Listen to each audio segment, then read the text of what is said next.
ఈ జగత్తంతటినీ ఆవరించిన పరమతత్వం, భక్తుల పిలుపుకి వెంటనే స్పందించే దయామయుడు.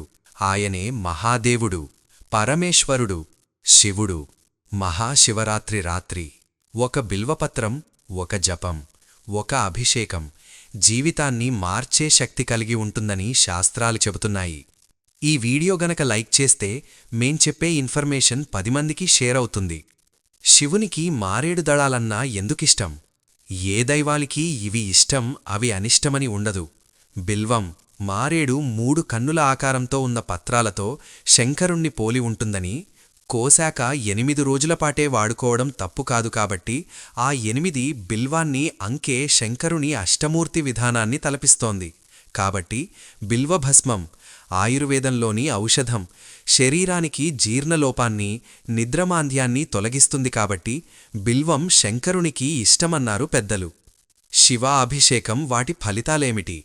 తులసి తీర్థం మనశ్శాంతి, పాలు దీర్ఘాయువు, పెరుగు వంశాభివృద్ధి, చక్కెర శత్రుజయం, తేనె విద్య సంగీతవృద్ధి, నెయ్యి స్వర్ణార్హత, పన్నీరు సకల ఐశ్వర్యప్రాప్తి, చందనం ధనాభివృద్ధి, విభూది సర్వరోగ నివారిణి, నిమ్మరసం మరణభయం హరం, పంచామృతాలు దేహదారుఢ్యం, పువ్వులు తెలింగాన్ని సుఖం, అరటిపళ్ళు వ్యవసాయం, అన్నం పెండ్లి సౌభాగ్యం, పంచలోహజలం మంత్రసిద్ధి, కస్తూరి కార్యసాఫల్యం, దానిమ్మరసం శత్రువశీకరణ, సుగంధద్రవ్యములు ఆయుర్దాయం.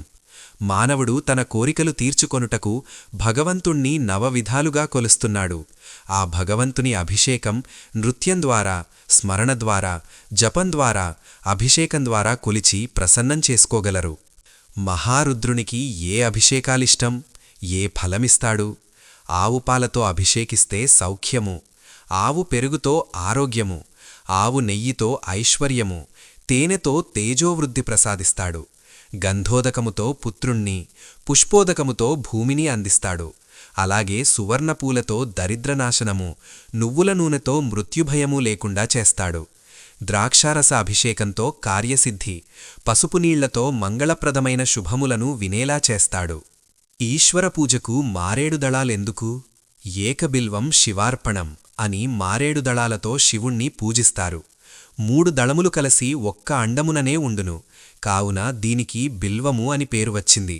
ఈ 3 రేకులకు ఆధ్యాత్మికంగా పూజకుడు, పూజ్యము పూజ, స్తోత్రము స్తుత్యము స్తుతి, జ్ఞాత జ్ఞేయము జ్ఞానం అని అర్థాలు చెప్పుచున్నారు.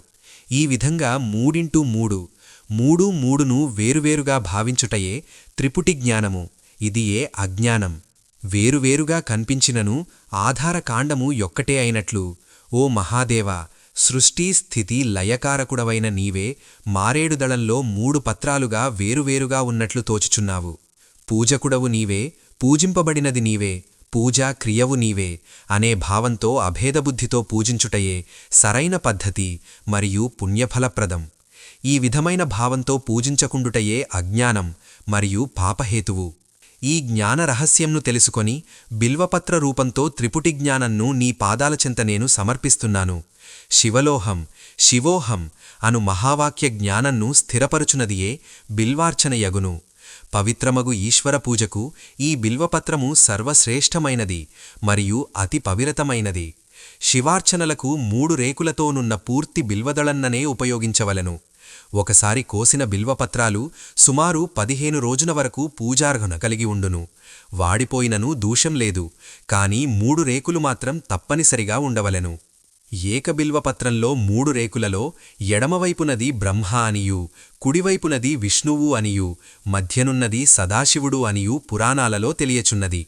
మరియు బిల్వదళంలోని ముందు భాగంలో అమృతమును, వెనుక భాగంలో యక్షులను ఉండటచేత బిల్వపత్రపు యొక్క ముందు భాగంను శివునివైపు ఉంచి పూజించవలెను.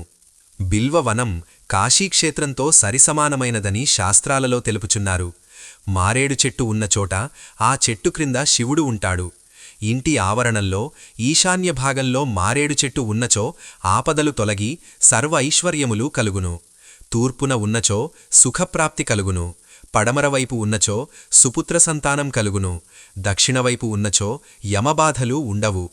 శ్లోకం: బిల్వానాం దర్శనం పుణ్యం స్పర్శనం పాపనాశనం అఘోర పాప సంహారం ఏకబిల్వం శివార్పణం. బిల్వపత్రము యొక్క దర్శనం వలన పుణ్యం లభించును, వాటిని స్పృశించుట వలన సర్వ పాపములు నశించును. ఒక బిల్వపత్రంను శివునికి భక్తిశ్రద్ధతో అర్పించుట వలన ఘోరాతిఘోరమైన పాపములు సైతం నిర్మూలమగును. ఇట్టి త్రిగుణములు గల బిల్వదళన్ను నీకు అర్పించుచున్నాను, నన్ను అనుగ్రహింపుము. నృత్యం ద్వారా, స్మరణ ద్వారా, జపం ద్వారా, అభిషేకం ద్వారా ఎలాంటి రూపంలో పూజించినా భక్తి నిజమైనదైతే శివుడు వెంటనే అనుగ్రహిస్తాడు. ఈ మహాశివరాత్రి ఒక బిల్వపత్రం సమర్పించండి, ఒకసారి ఓం నమఃశివాయ జపించండి. మీ మనసులోని కోరికలన్నీ మహాదేవుడు నెరవేర్చుగాక. ఓం నమఃశివాయ. హర హర మహాదేవా.